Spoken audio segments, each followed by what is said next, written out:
wabarakatuh. Perkenalkan, nama saya Armilani Anggreni dengan NIM J1A118205 dari kelas konsentrasi K3 Fakultas Kesehatan Masyarakat Universitas Haluoleo. Oke, langsung saja sebelum membahas lebih lanjut mengenai jurnal, di sini saya akan membahas mengenai apa itu filtrasi. Jadi filtrasi merupakan salah satu pengolahan air secara fisik. Jadi filtrasi adalah proses pemisahan solid liquid dengan cara melewatkan liquid melalui media berpori atau bahan-bahan untuk menyisihkan atau menghilangkan sebanyak-banyaknya butiran-butiran halus zat padat tersuspensi dari liquida. Oke, langsung saja. Jadi di sini di bagian pendahuluan disebutkan bahwa sebagian besar masyarakat di Kelurahan Tambakrejo menggunakan air sumur untuk mencukupi kebutuhan sehari-hari mereka, dan masyarakat di sekitarnya itu tidak tahu apakah air sumur tersebut layak untuk digunakan untuk kebutuhan sehari-hari atau tidak. Jadi oleh karena itu di sini perlu ditinjau kembali mengenai kelayakan air sumur di Kelurahan Tambakrejo.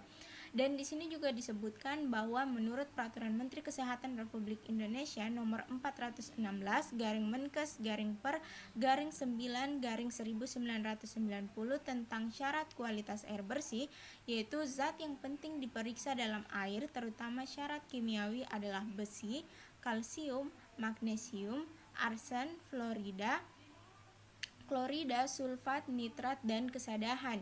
Selain itu, air tidak boleh mengandung bahan berbahaya lainnya seperti logam berat dan bakteri yang membahayakan. Selanjutnya, yang dimaksud dengan air keruh adalah air yang mengandung bahan padat dan mencemari lingkungan sehingga dapat menyebabkan gangguan pada kesehatan. Air keruh juga merupakan air yang tercemar dan kotor sehingga akan dapat menyebabkan terjangkit penyakit menular dan gangguan kesehatan.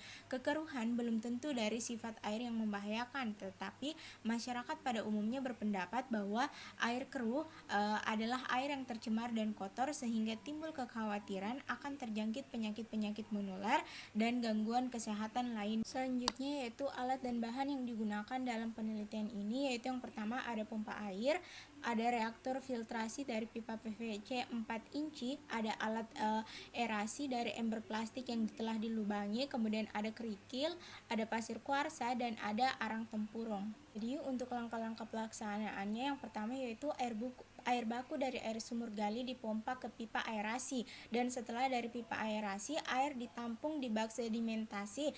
Keran bak sedimentasi dibuka sehingga air mengalir dari bak penampung ke pengatur debit.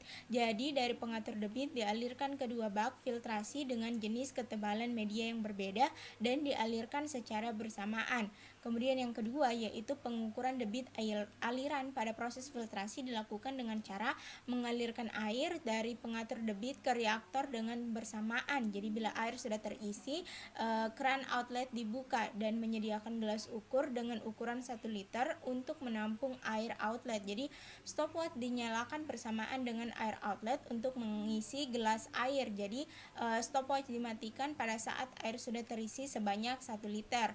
Kemudian dihitung waktu yang diperlukan untuk menampung air tersebut. Jadi pengukuran debit dilakukan sampai diperoleh hasil yang sama dan membiarkan sementara waktu air mengalir sampai alirannya stabil. Jadi 1 liter air diisi dalam waktu 1 menit. Jadi 10 liter dibagi 60 detik sama dengan 16,7 ml per detik.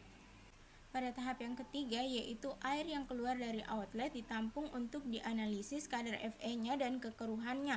Kemudian pada langkah yang keempat, pengambilan sampel pada sampel dilakukan pada menit ke-20, menit ke-35, menit ke-50, dan menit ke-65 dan memberikan label pada masing-masing sampel. Selanjutnya pada tahap yang terakhir yaitu air sampel tersebut dibawa ke laboratorium Balai Penelitian dan Konsultasi Industri atau yang disingkat dengan BPKI untuk dilakukan analisa kekeruhan dan kadar Fe. Oke, selanjutnya yaitu hasil dari penelitian. Jadi kadar awal air sumur gali di Kelurahan Tambakrejo RT 3 RW 2 nomor 18 untuk parameter kekeruhan yaitu 38,50 NTU dan kadar Fe yaitu 41,5 mg per liter.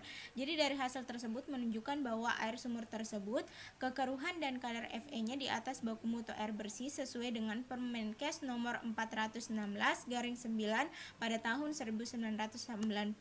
Oleh karena itu, perlu ada treatment untuk menurunkan kadar Fe dan kekeruhan. Sebelum difiltrasi, air sumur diaerasi terlebih dahulu mengalirkan air ke pipa aerasi. Tujuannya untuk membantu menurunkan kadar Fe. Jadi kadar Fe setelah diaerasi adalah 26,4 mg per liter. Jadi dari hasil aerasi kandungan Fe menunjukkan terjadinya penurunan, namun belum memenuhi standar baku mutu air bersih sehingga dilakukan pengolahan lebih lanjut dengan filtrasi. Oke, selanjutnya dapat kita lihat pada tabel presentase penurunan filter 1 dan filter 2. Jadi pada tabel di atas menunjukkan bahwa penurunan kadar Fe dan kekeruhan pada filter 1 dan 2 mulai dari menit ke-20 sampai menit ke-65.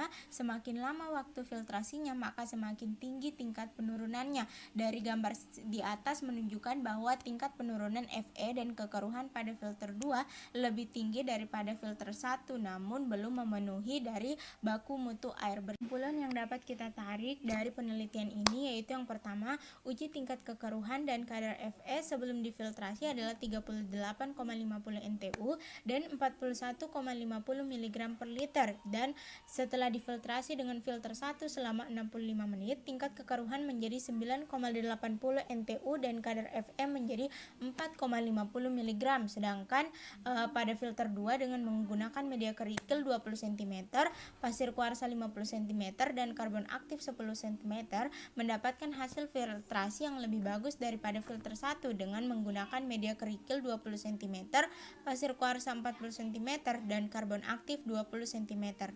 Jadi itulah tadi presentasi yang telah saya bawakan mengenai jurnal pengaruh penggunaan media filtrasi terhadap kualitas air sumur gali di Kelurahan Tambak Rejowaru, Kabupaten Sidoarjo. Lebih dan kurangnya mohon dimaafkan. Wabillahi taufiq wal hidayah. Wassalamualaikum warahmatullahi wabarakatuh.